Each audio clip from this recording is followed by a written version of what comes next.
In yesterday's lecture, we have discussed about post-structuralism and how Michel Foucault, one of the most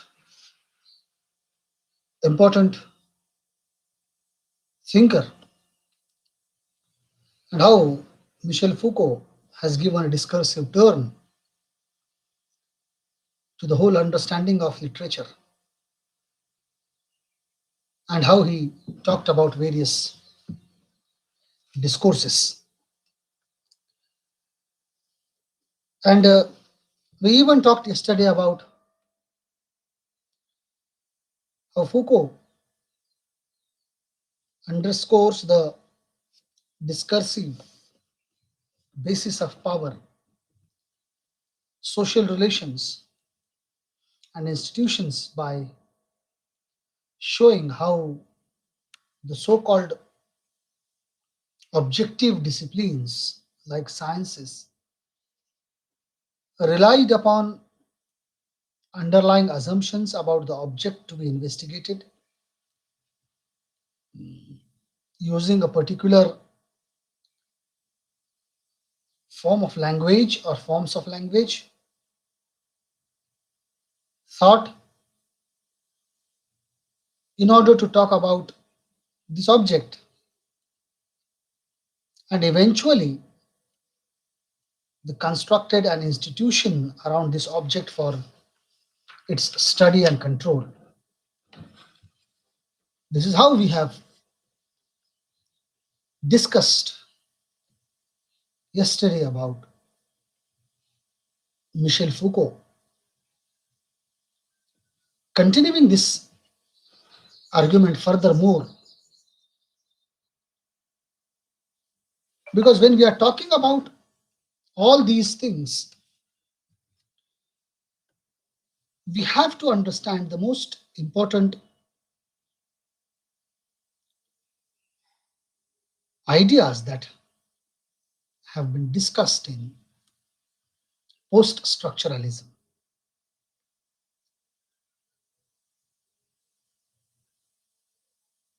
There are various thinkers which we need to discuss about, and how post structuralism has affected the different nuances. Post structuralism and how it affected the simulation and the postmodernism, or Jean Baudrillard or Gilles Deleuze or Lyotard, or we have to focus on subject and subjectivity in post structuralism, how post structuralism and how it works. We have to even talk about how post structural critics do. We have to see that figure, that table that we have discussed in structuralism also when we compared it with liberal humanism. Similarly, we have to see the post structural, you can say, figure, that how it is going to take place, and different objects that we have to discuss about post structuralism. Continuing yesterday's discussion on Michel Foucault's discuss, and as we have seen that sort of discursive turn is given by Michel Foucault, which he has defined discourse, and he said that what is meant by discourse, and he says discourse is a context of speech, representation, knowledge, and understanding. It defines what can be said, studied, and the process of doing so. And he argued that knowledge is constructed, organized, and shared, and used through particular forms of speech, writing, and language, or what is called as discourse. The argument, this argument has been best used by 20th century feminism, which have shown how the discourses of patriarchy,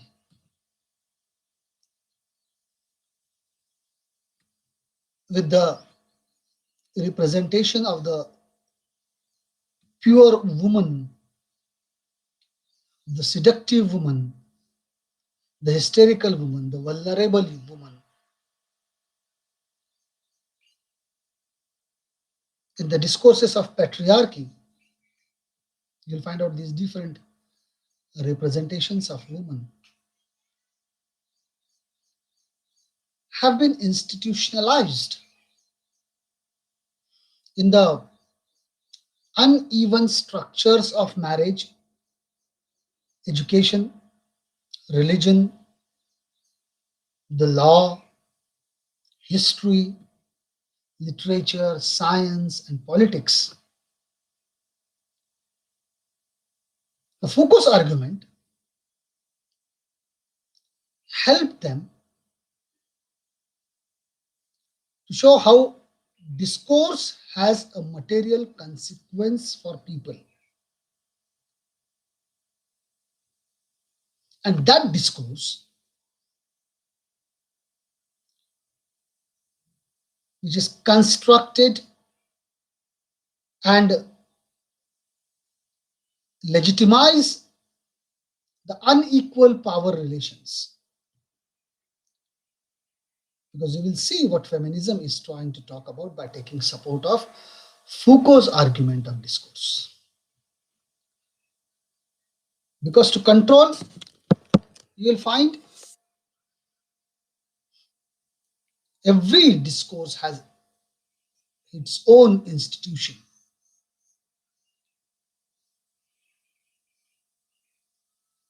Every discourse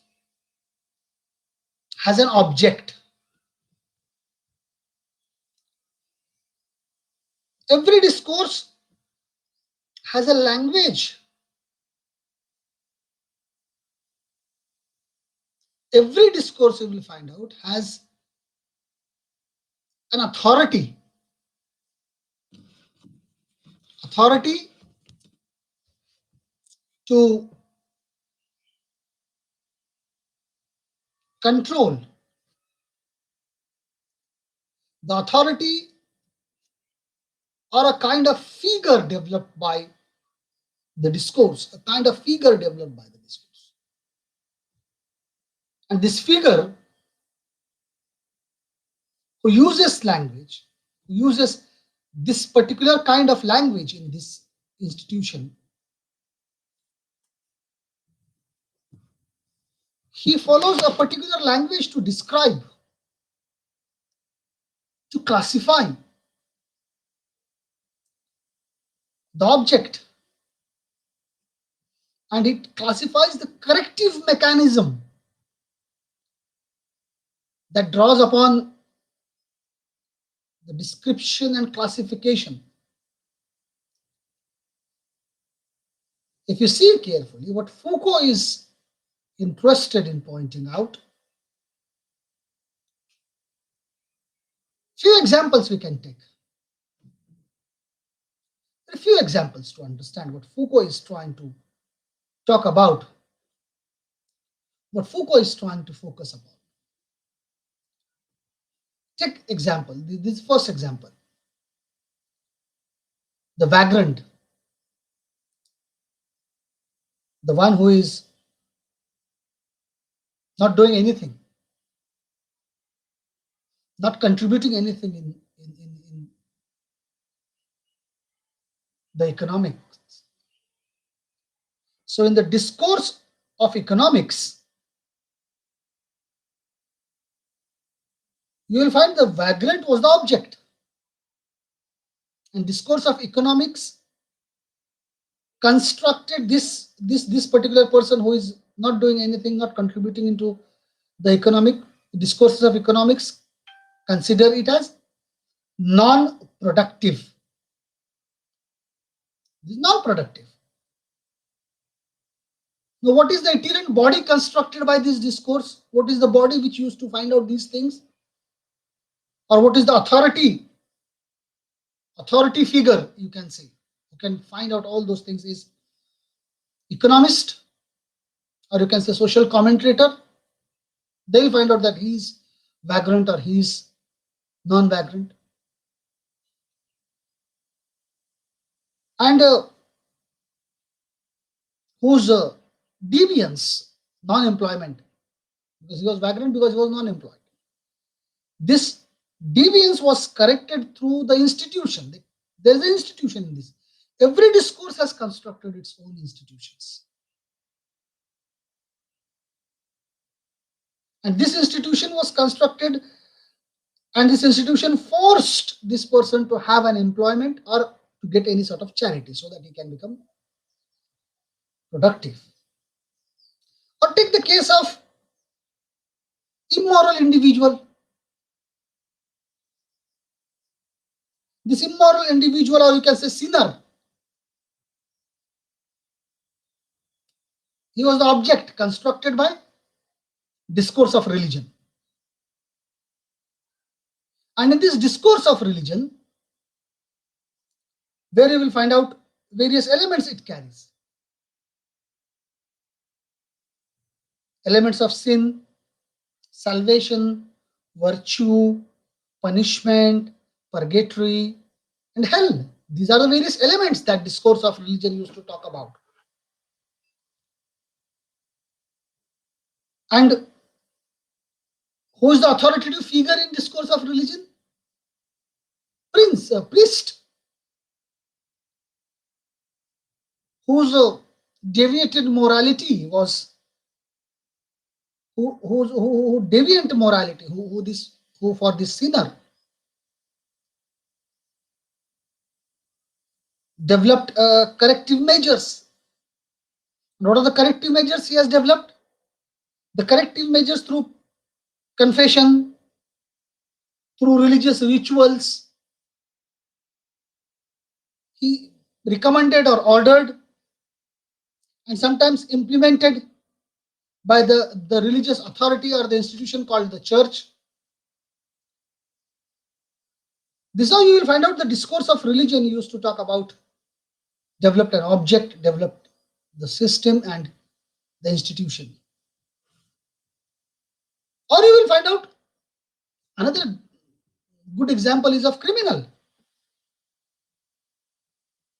The object of criminal was constructed by the discourse of law.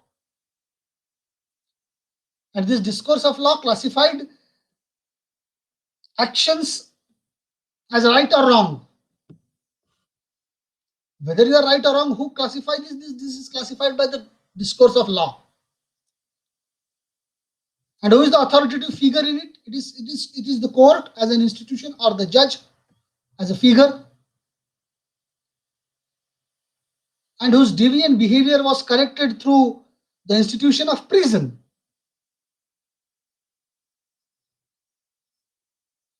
Foucault very categorically mentioning all those things, that every discourse has constructed one object, every discourse has authoritative figure, every discourse is having a defined, designed, constructed, you can say, deviance to correct it, certain rules and regulations, and to implement it, it has constituted an institution. A sort of institution it has constituted. Michel Foucault's this overall argument about discourses, which has been adapted in 20th century by cultural theory and criticism. How it has been adopted? Because this is how we are going to focus on our research, that this is how we are going to use this thing in our research. The sections of society have been subjugated through particular discourses. Particular discourses are there with which it is subjugated. Or you will find out specific institutional forms of control. Institutional forms of control. What he says, it is somehow prison. It's an institutional form to control. Hospitals, asylums, all these are institutional forms to control. And those institutional forms of control were created to ensure that these sections remains subjugated. It will take care of all those sections of subjugated.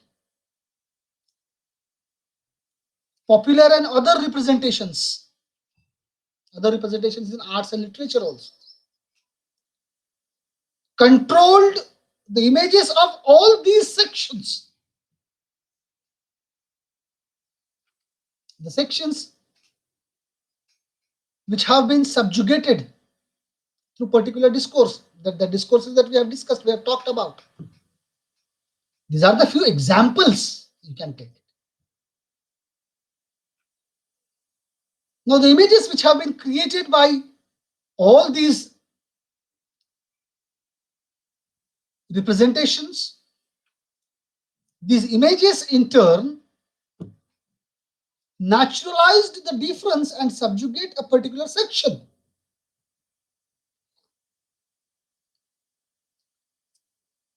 How a particular section is working, how a particular section is responsible, how a particular section is dealing with certain things. For the crime that takes place in this world, you have to subjugate those sections. Now, once you subjugate, you have a particular image of a criminal in your mind,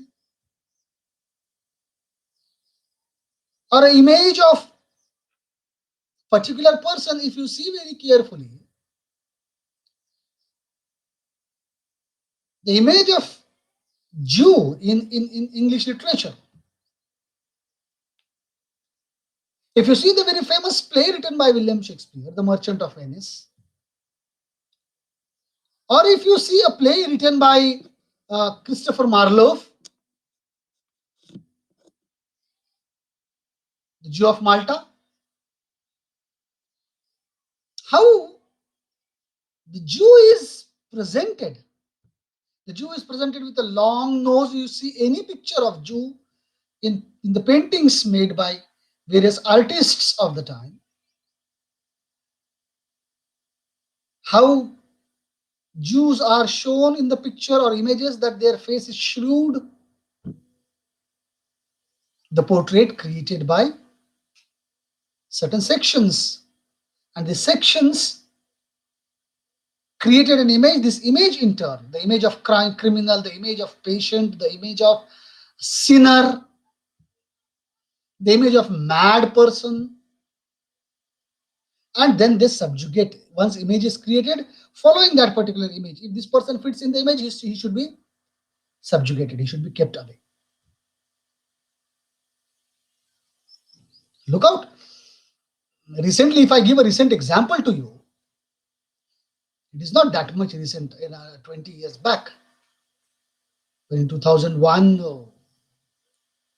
the Twin Towers in America was blown up. And when they were blown up, the whole society felt that, or you know who did that job. And when they started to take revenge, they started killing every Muslims looking on the street of New York. Now, when they are trying to kill the Muslims, what is the image identity created of a Muslim? A person having a turban or a cap. See, a particular image has been created. A long beard. A typical image has been created. You will find out everywhere the images have been created. And if you want to make a difference, if you want to naturalize the difference, These images naturalize the difference, that you look different from this, you look different from this, that's why you are different. So it is easy to subjugate the particular. You can make it out, you can take it out. So what happened in New York when they started to kill person looking like this image, they started to kill certain Sikhs also, because they are also having long beard, they are also having turban. A particular image is being created. And these images in turn naturalized the difference between one another and subjugated of a particular sections. Now these discursive processes justified and lead to the installation of corrective mechanism, institutions to keep these sections controlled, to correct these people, to correct the criminals. What is the institution created? The institution of jail, prison. And in the prison, they have been controlled by the authorities. Now, this discourse and institutional structures that Michel Foucault is talking about combines to give power to a particular class and authority. If you see the whole process that I have mentioned right from the sections of society has been subjugated through particular discourse up to the discourse and institutional structures combined to give power to particular classes and authorities. If you understand the whole process, you'll find out, my friends, that this whole process is followed everywhere in each and every society in the universe. Now, if you want to pursue your, if you want to go over a research of Indian literature which are talking about caste, this is a very particular sequence that you will find out what Michel Foucault talks about, how this has given power to particular sections and authorities. If you see in any society, to control the particular section of a people, you will have you have given a specific powers, a power that a police is having with them. If you consider the situation that a police is having a power, a common constable is having a more power than a common citizen.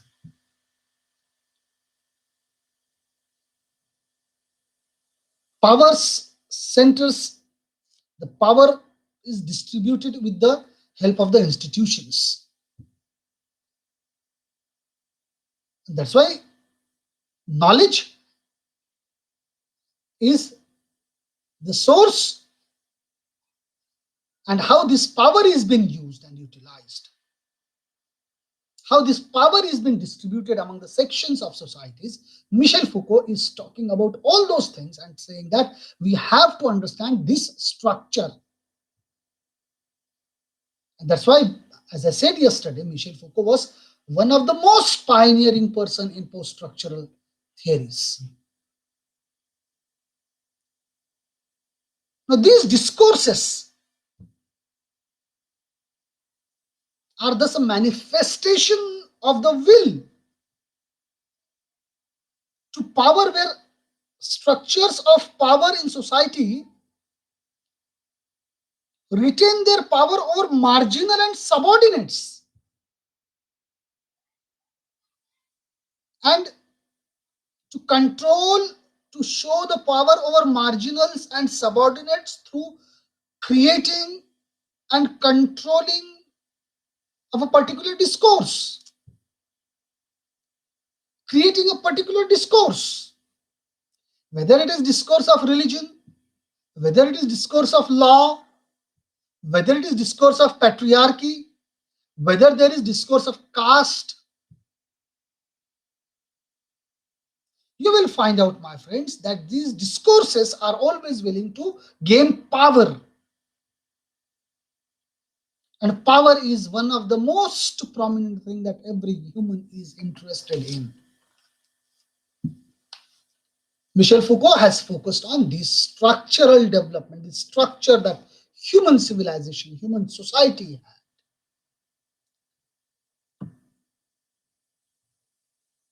Foucault proposed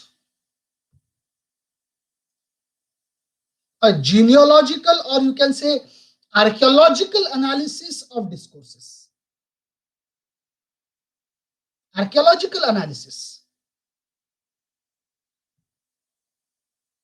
tracing the opening moments, their opening moments,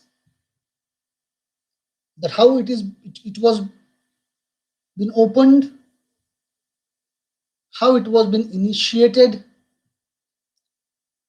and then looking towards the formations, how their formations took place. He proposed a complete genealogical, or you can say archaeological analysis.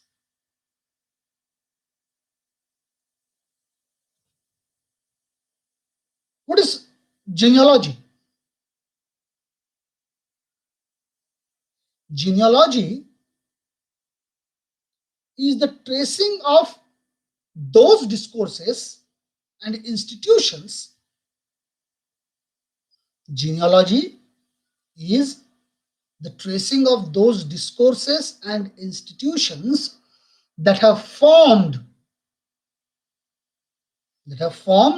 our ideas of sexuality, sickness, criminality, morality, madness, or improvement. Tracing the discourses and institutions that formed our ideas. We have certain ideas about certain things. And that's why feminism opposed that. What sexuality says, that men is having more power than women. That is what feminism opposes. Feminism is to say that there is an equal power, equal share. But you have developed an institution with the help of these ideas of various ideas about sickness or ideas about criminality. If you see in Indian structure, certain communities have been labeled, branded as criminals. We have certain notions, ideas of criminality, ideas of morality, that this is a moral thing. If you do this, this is moral. If you don't do this is immoral. Morality and immorality. We have our own ideas. Who developed those ideas if you look at it very carefully? The formation of discourses. That's why Foucault says we have to look at the genealogy, tracing of all those discourses and institutions that have formed our ideas. Remember one thing, my friends, genealogy does not seek a linear historical account. It is not interested in finding out the historical account of it. Who developed in which age or which date it is developed. No, they are not interested in finding out all those things. Genealogy is not a linear historical account, my friends. Rather, it attempts to unravel the contradictory, conflictual forces that have created these abstract ideas and ideals.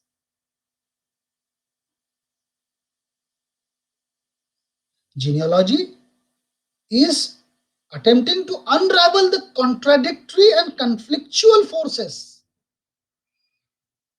It is trying to bring out, it is trying to find out which are the forces, the contradictory forces, that the contradiction has been created.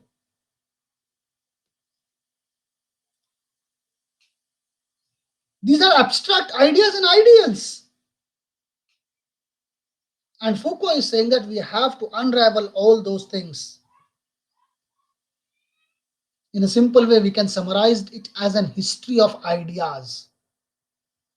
Michel Foucault is talking about history of ideas.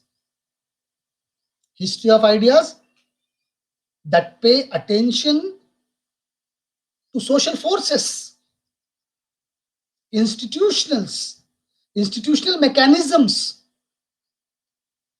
and power structures. Please remember these three words, three phrases These are three phases, very important three phases, phrases that Michel Foucault's complete theory or thinking or his discourses talked about. That history of ideas, pay attention to social forces, number one. Number two, institutional mechanisms. And number three, power structures. Why? Because all these three things influence thought, ideas, and knowledge formation. Why to pay attention to these three things? Social forces, institutional mechanism, and power structure. Because these three things influence. What they have influenced? They have influenced your thought. They have influenced the ideas. They have influenced the knowledge formation. And that is why Foucault says we need to understand the archaeological analysis or genealogical analysis of these discourses.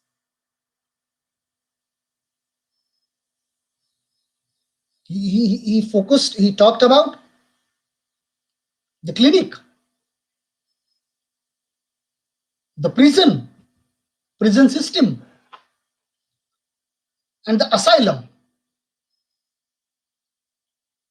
Pagalkhana, asylum. These are the institutions that began life in particular discourses of sickness, criminality, and madness. These are the institutions, or you can say institutional mechanisms, which began life in a particular discourses of sickness, criminality, and madness. The Foucault, the prison in Foucault's very famous essay, Discipline and Punishment, or Discipline and Punish. If you want, you can read it on internet. It's easily available. Discourse, Michel Foucault's Discipline and Punishment, or Punish, you can say, where he talked about institutionalization of the discourse of discipline. How institutional of discipline is been developed. Look at it. You have been taught discipline right from your childhood. A very simple thing. If you are eating with your left hand, your parents will stop you and say, no, left hand is not correct. You have to eat it with right hand. The institution has been developed for discipline. What is the discipline? How to walk, how to talk, how to behave, how to look. Institution of discipline. And in early modern Europe, discipline begins to focus on body. First, the person, single person. Neat. For a man, there is a neat combed hair, a well-shaved face, ironed clothes. Suit is supposed to be the best attire, very good attire for men. Look out this. And how this idea is followed till today. Till today, we follow the same norms that focused on modern European body. The discipline, the idea of discipline is for modern European body. Firstly, it has been adopted. And the disciplinary apparatus later on shift focus from public rituals of punishment. Public rituals of punishment. In 19th century to incarnation or incarceration, where the punished body is hidden away from the public gaze because they don't want to show the punished body to the public. There is very interesting thing that I want to share with you, which may not be part of what Foucault is talking about, but I think it is somehow it should be. You should at least somebody should take care of this. Somebody should study in future about all those things. Do you know that during the Second World War, Hitler asked every young German to join the military or army. The person who is less than 50, above 18, up to 50 years of age. The person who is 14, 15 years of age, he should get entry into the military, and he served the military from age of 16, 17 up to the 50 years of age. These are the people who are working in Hitler's military in Second World War. In those period of war, 39 to 45, when the Second World War took place. Now, when all these young, all these sections of men, especially, were part of Hitler's army, and they went for war wherever the German army deployed them across the territory in the Second World War, you know it very well. And who remained in Germany then? If all these people were soldiers and they went away for war, who remains in Germany then? Young, or you can say children who are below 14, women, all women, then old people who are above 50 and 60. These people were in the in the town or villages of Germany. Sorry, there was a power failure for a moment, and that's why uh, the net connection was disturbed. Now I'm audible. Please respond. Am I audible? Thank you. Thank you. So you will find that I'm talking about Germany. So the woman and the men, they were the old men. They were living in Germany at that time, and the use of lipstick was very much common because earlier lipsticks were used by prostitutes. That is a form of discipline. Please understand it. Lipstick was not used by a common women of that time. Later on, it becomes the whole idea is changed right now. I'm not talking about today's context. And then when the war was ended in 1945, the men whosoever remained, they come back to Germany. And then when they came back to Germany, they found a new child has been in the family.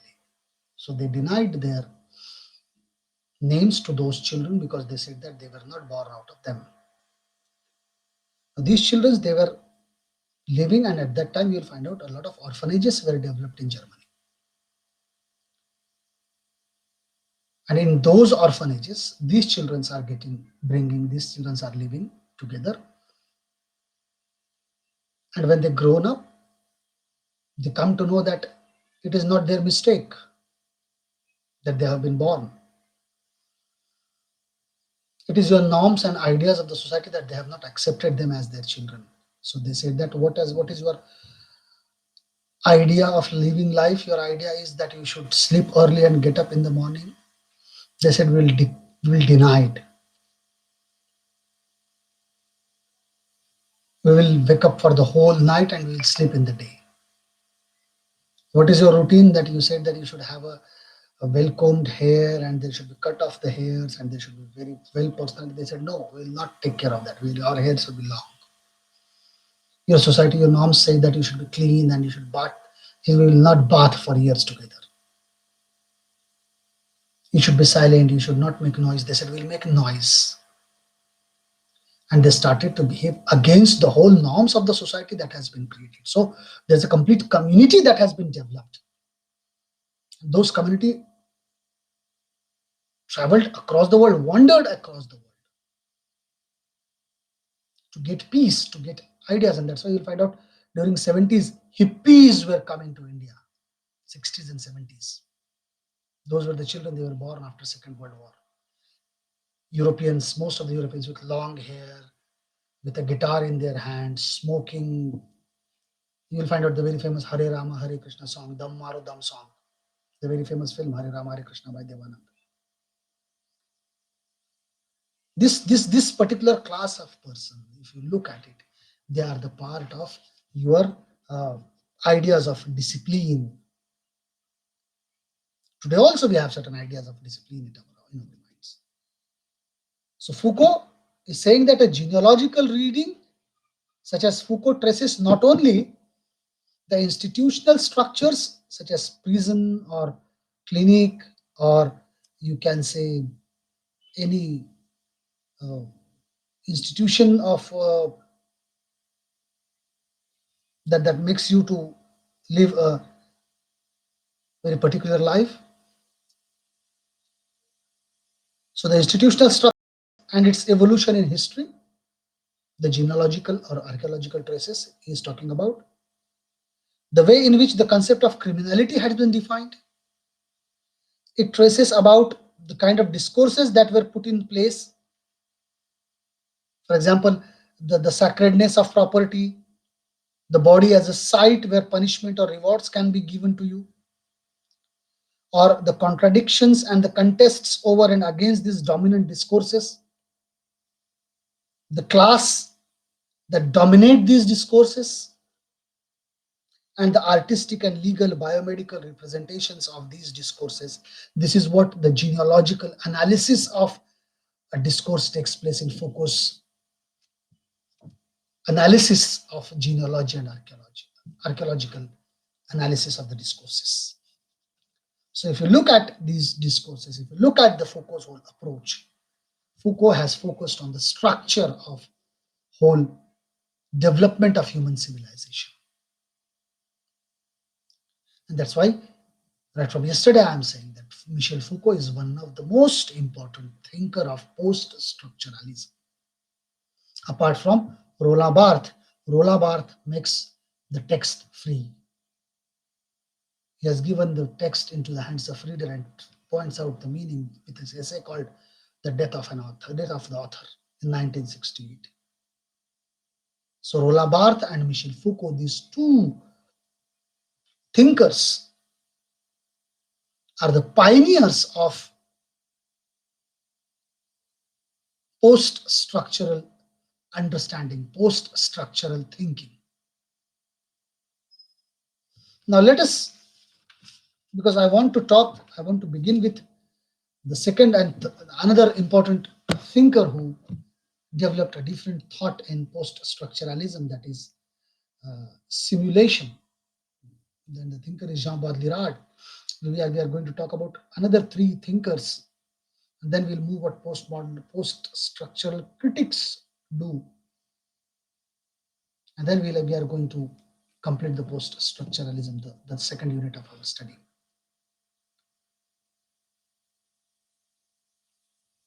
Now, tomorrow I'm going to talk on post-structuralism, simulation, and the postmodern.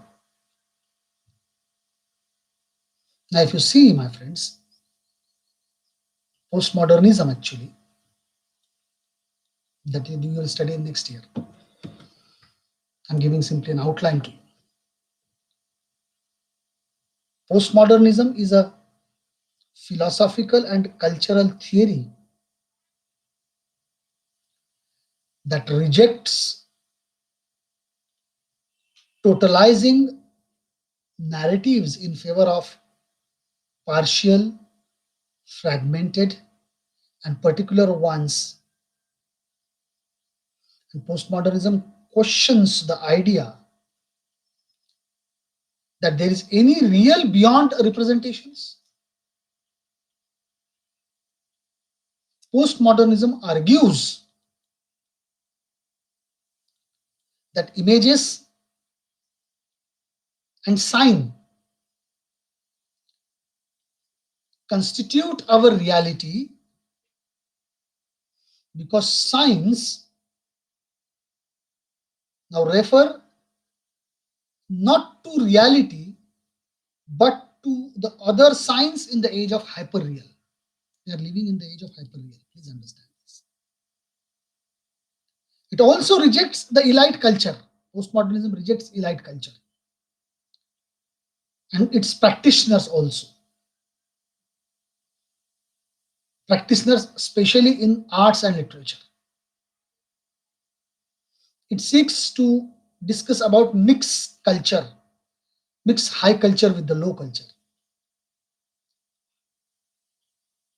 Postmodernism is always suspicious of truth and focuses on the production of truth in language and narrative. This is what, in a nutshell, you can say about postmodernism. Because post-structuralism is also a part of postmodernism. Because in the writings of these another three thinkers I'm going to talk, I'm talking about very simple, very few thinkers of post-structuralism. Because their work is also being a part of postmodern thinking also. That's why I've given you the idea of what is meant by postmodern. You will find out in the writings of Jean Baudrillard. Jean, the pronunciation is Jean, and I am writing the spelling is Jean. Please understand these spellings. Please write down the correct spellings always. Jean Baudrillard, Baudrillard,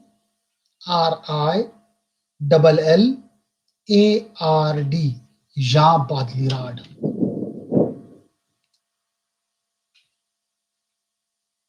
Deleuze, this is another thinker, Deleuze, Deleuze, dash Guattari, Guattari. And the third one is Lyotard, Lyotard. Please remember these names. In these writings of all these things, we see a strong post-structuralist stance in their writings. Because in the writings of all these three critics, a distrust of finalizable meaning, they are distrusting the final meaning of anything. They are rejecting the authoritarian discourses defined by Foucault. They are rejecting all the authoritarian discourses. Their emphasis is on play, possibilities, and contingencies. And they focus on the tension between the real and the imitation.